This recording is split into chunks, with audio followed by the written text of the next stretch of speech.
ದಾವಣಗೆರೆ ಉಪಚುನಾವಣೆ ರಾಜಕೀಯ ವಲಯದಲ್ಲಿ ಹೊಸ ಟ್ವಿಸ್ಟ್ ಅನ್ನ ನೀಡಿದೆ. ಒಂದೇ ಒಂದು ಹಗ್ ಈಗ ದೊಡ್ಡ ಮಟ್ಟಕ್ಕೆ ಚರ್ಚೆಯಾಗ್ತಾ ಇದೆ. ಕಾಂಗ್ರೆಸ್ನ ನಾಯಕ ಜಮೀರ್ ಅಹಮದ್ ಖಾನ್ ಅವರು ಜೆಡಿಎಸ್ ಹಿರಿಯ ನಾಯಕ ಎಚ್.ಡಿ. ರೇವಣ್ಣ ಅವರನ್ನ ಭೇಟಿಯಾಗಿ ಹಗ್ ಮಾಡಿದ್ದಾರೆ, ನಗ್ನಗ್ತಾ ಮಾತನಾಡಿದ್ದಾರೆ. ಇದೇ ದೃಶ್ಯ ರಾಜಕೀಯ ವಲಯದಲ್ಲಿ ಭಾರಿ ಕುತೂಹಲವನ್ನ ಹುಟ್ಟುಹಾಕಿದೆ. ಇದು ಸಾಮಾನ್ಯವಾಗಿ ಇರುವಂತಹ ಹಗ್ಗ ಅಥವಾ ದೊಡ್ಡ ರಾಜಕೀಯದ ಸಂದೇಶವ ಅಂತ ಹೇಳಿ ಪ್ರಶ್ನೆಗಳು ಎದ್ಕೊಂಡಿದೆ. ಇದರ ಮಧ್ಯದಲ್ಲಿ ಮತ್ತೊಂದು ಮಹತ್ವದ ಸಂಗತಿ ಎದುರಾಗಿದೆ.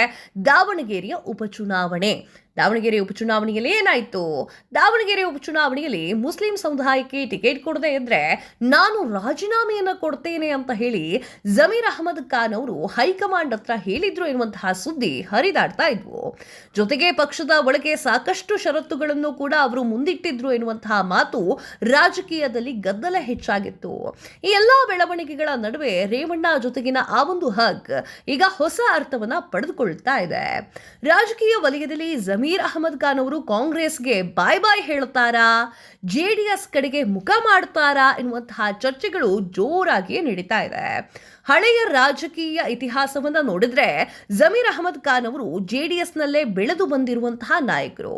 ಆ ಹಿನ್ನೆಲೆಯಲ್ಲಿಯೇ ಈಗಿನ ಈ ಒಂದು ಸ್ನೇಹಪೂರ್ಣ ಕ್ಷಣವನ್ನ ಕಳೆದಿದ್ದಾರಾ ಅಥವಾ ತಾವು ಜೆಡಿಎಸ್ಗೆ ಮತ್ತೆ ವಾಪಸ್ ಬರ್ತೀವಿ ಅಂತ ಹೇಳುತ್ತಾ ಇದ್ದಾರಾ ಅನ್ನುವಂತಹ ಪ್ರಶ್ನೆ ಈಗ ಮೂಡುತ್ತಾ ಇದೆ. ಇದು ಕೇವಲ ವೈಯಕ್ತಿಕ ಸ್ನೇಹದ ಅಭಿವ್ಯಕ್ತಿ ಮಾತ್ರನಾ ಅಥವಾ ಉಪಚುನಾವಣೆಯ ಹಿನ್ನೆಲೆಯಲ್ಲಿ ನಡೆಯುತ್ತಿರುವಂತಹ ರಾಜಕೀಯ ಲೆಕ್ಕಾಚಾರದ ಭಾಗನ ಅಂತ ಹೇಳಿ ಇನ್ನೂ ಕೂಡ ಸ್ಪಷ್ಟಪಡಿಸಿಲ್ಲ. ಒಟ್ನಲ್ಲಿ ಹೇಳಬೇಕು ಅಂತಂದ್ರೆ ಒಂದೇ ಒಂದು ಸಣ್ಣ ಹಗ್ ದಾವಣಗೆರೆ ಉಪಚುನಾವಣೆಯಲ್ಲಿ ದೊಡ್ಡ ರಾಜಕೀಯ ಚರ್ಚೆಗೆ ಕಾರಣವಾಗಿದೆ.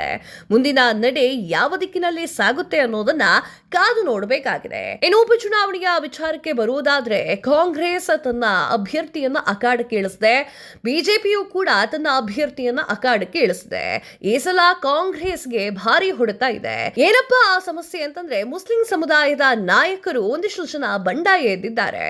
ಸಾದಿಕ್ ಪೈಲ್ವಾನ್ಗೆ ಟಿಕೆಟ್ ಕೊಟ್ಟಿಲ್ಲ ಎನ್ನುವಂತಹ ದೃಷ್ಟಿಯಿಂದ ಕೆಂಡ ಕಾರ್ತಾ ಇದ್ದಾರೆ. ಎಷ್ಟೇ ಡಿ.ಕೆ. ಶಿವಕುಮಾರ್, ಸಿದ್ದರಾಮಯ್ಯ ಸಮಾಧಾನ ಮಾಡಿದ್ರು ಕೂಡ ಅವ್ರ ಸಮಾಧಾನವಾಗ್ತಾ ಇಲ್ಲ. ಸರಿ ಆಯ್ತು, ಅವ್ರ ಸಮಾಧಾನ ಆಗ್ತಾ ಇಲ್ಲ ಅಂತ ಅಂದ್ಕೊಂಡ್ರೆ ಈಗ ಹೋರಾಟವನ್ನು ಕೂಡ ಮಾಡಿದ್ದಾರೆ. ಇದು ದೊಡ್ಡ ಮಟ್ಟದ ಹೊಡೆತವನ್ನು ಕೊಡುತ್ತೆ. ಈಗ ಕಾಂಗ್ರೆಸ್ಗೆ ಆ ಹೊಡೆತ ಗೊತ್ತಾಗದೆ ಹೋದ್ರೂ ಚುನಾವಣೆ ರಿಸಲ್ಟ್ ಟೈಮಲ್ಲಿ ಗೊತ್ತಾಗೇ ಆಗುತ್ತೆ. ಎಷ್ಟೇ ಆಮಿಷ ಒಡ್ರೂ ಕೂಡ ಮುಸ್ಲಿಂನ ನಾಯಕರು ಅದನ್ನ ಒಪ್ಕೊಳ್ತಾ ಇಲ್ಲ. ಇನ್ನು ಅಹಿಂದ ನಾಯಕ ಆಗಿರುವಂತಹ ಶ್ರೀನಿವಾಸ್ ಅವರನ್ನ ದಾವಣಗೆರೆಯಲ್ಲಿ ಕಣಕ್ಕೆ ಇಳಿಸಿರುವಂತಹ ಬಿಜೆಪಿ ತನ್ನ ಚಾತುರ್ಯತೆಯಿಂದ ಮೆರೆದಿದೆ. ಮುಂದೇನಾಗುತ್ತೆ, ರಿಸಲ್ಟ್ ಏನಾಗುತ್ತೆ ಕಾದು ನೋಡಬೇಕಾಗಿದೆ.